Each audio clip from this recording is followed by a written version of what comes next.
The temple bells had not rung in 11 years, not because no one was left to ring them, because there were no temples left to ring them from. You are standing where the Ashikaga shoguns once ruled an empire of silk and gold leaf. Now it is ash. A city of 500,000 people has been reduced to weeds and cinders, and the man walking through the wreckage today used to own one of the finest libraries in Japan. He is looking for his books. He will not find them. By the time this story ends, you will understand how the most refined city in the medieval world burned to the ground, and why almost no one outside Japan has ever heard the whole story. In the spring of 1467, Kyoto was not just a city, it was the argument for civilization itself. For nearly 7 centuries it had been the seat of the imperial court, and under the Ashikaga shogunate, it had become something even more extraordinary, a capital where political power, religious authority, and artistic ambition all lived on the same streets. The population is estimated by historians at somewhere between 200,000 and 500,000 people, a staggering density for the 15th century, packed into a grid of avenues first laid out in the year 794 in careful imitation of the Chinese capital at Chang'an. A frag. Kyoto's aristocrats did not simply live well. They lived as though beauty were a form of governance. Rock gardens raked into patterns meant to be read like scripture, gold-leafed pavilions reflecting in still ponds built to double their radiance, tea ceremonies conducted with a precision so exact that a single misplaced gesture could end a career. At the center of this world stood a man named Ichijō Kanera, one of the most learned nobles in the empire.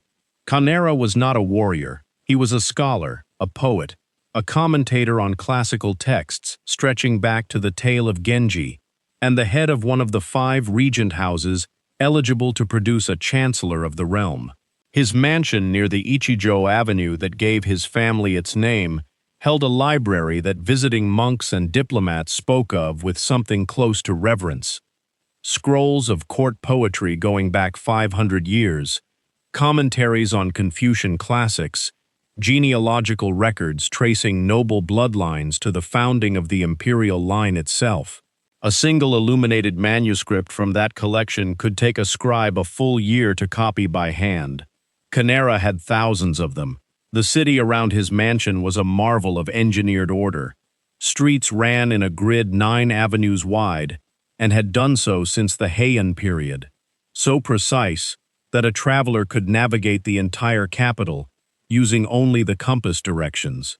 The Kamo River ran along the eastern edge, and on festival days its banks filled with crowds watching processions of court nobles in robes dyed in colors reserved by law for their rank alone, a particular shade of violet that a merchant could be fined for wearing. Buddhist temples numbered in the hundreds, their compounds housing not just monks but libraries, gardens, and in some cases, private armies of warrior monks whose existence the city's residents had learned, over generations, simply not to think about too closely. A Portuguese account from decades later, describing what Kyoto had once been, marveled that its temples held treasures that would have been the envy of any cathedral in Europe. But beneath the raked gravel and the gold leaf, the machinery of power in Kyoto had a fatal flaw, and by the 1460s, that flaw was becoming impossible to ignore. The Ashikaga shogunate ruled Japan, but it did not rule it directly. It presided over a fragile alliance of regional warlords called daimyo, men who commanded their own armies, collected their own taxes, and owed loyalty to the shogun mostly when it was convenient. The 8th shogun, Ashikaga Yoshimasa, was more interested in aesthetics than administration, a man who would later retreat from politics entirely to build the Silver Pavilion and cultivate the tea ceremony into a spiritual art form.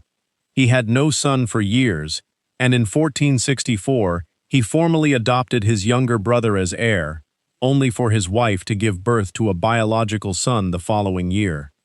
2 rival successors, 2 ambitious mothers, and 2 of the most powerful daimyo clans in the country, the Hosokawa and the Yamana, each backing a different claimant, and commanding armies numbering in the tens of thousands. The warning signs were everywhere, and almost no one in power chose to read them.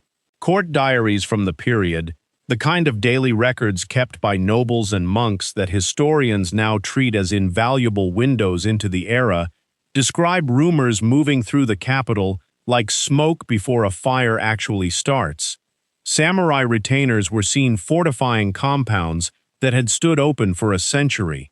Grain prices in the markets began climbing for no visible reason, a signal that someone, somewhere, was quietly stockpiling for a siege. The scholar-monk Zuike Shuho, whose diary survives from this period, recorded the unease of Kyoto's residents with the specific dread of people who sense the shape of a disaster before they can name it. Yoshimasa himself, the shogun whose indecision had allowed two rival heirs to exist at once, spent these months absorbed in poetry gatherings and garden design, a detail historians still cite as one of the great failures of leadership of the medieval Japanese state.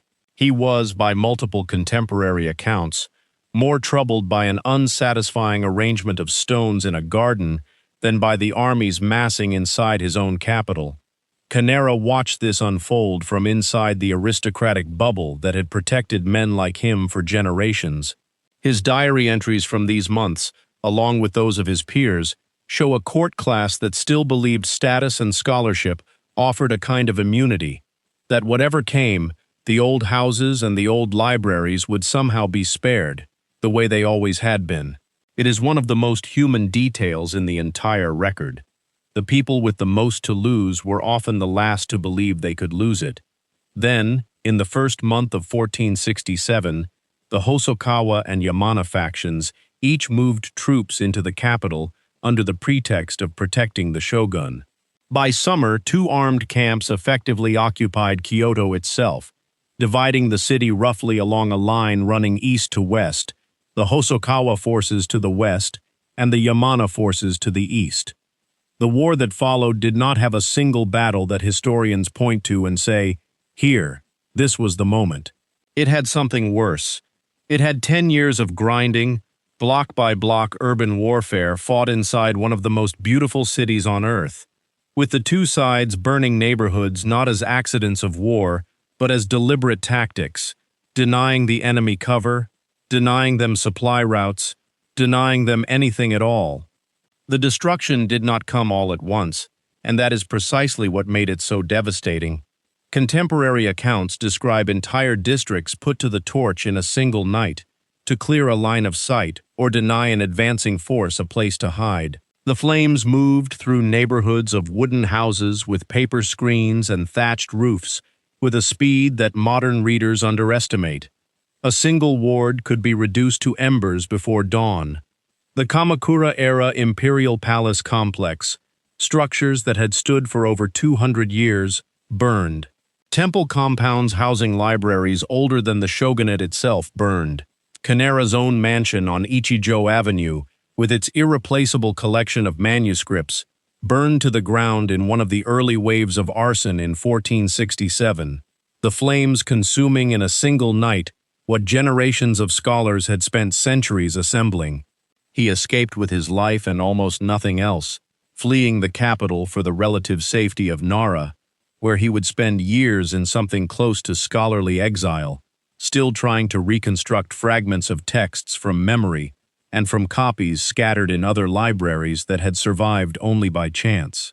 The diarist Jinsen, a monk whose records from this period historians rely on heavily, described the capital in terms that read less like a chronicle of war and more like an obituary for a civilization.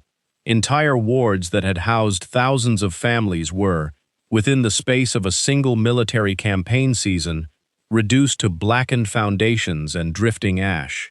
Estimates drawn from surviving records suggest that by the time the worst of the fighting subsided, as much as a third of the city, and by some tallies significantly more, had been burned, in some cases repeatedly, as the front lines shifted back and forth across the same neighborhoods for years. This was not simply destruction. It was erasure, and it happened to the same streets, sometimes the same buildings, again and again, for the better part of a decade. What makes the Ōnin War different from a foreign invasion, and this is the detail that lands hardest once you understand it, is that both armies were Japanese, both claimed loyalty to the same shogun, and neither had any coherent strategic reason to keep destroying the very capital they were nominally fighting to control. The war ground on without ever producing a decisive victory. Both original leaders of the conflict, Hosokawa Katsumoto and Yamana Sozen, died within months of each other in 1473, 4 years before the fighting itself finally sputtered out in 1477, not because either side won, but because both sides simply ran out of reasons, resources, and will to continue. The dispute over succession that had triggered the entire catastrophe was resolved almost as an afterthought. Yoshimasa's biological son eventually did become the ninth shogun.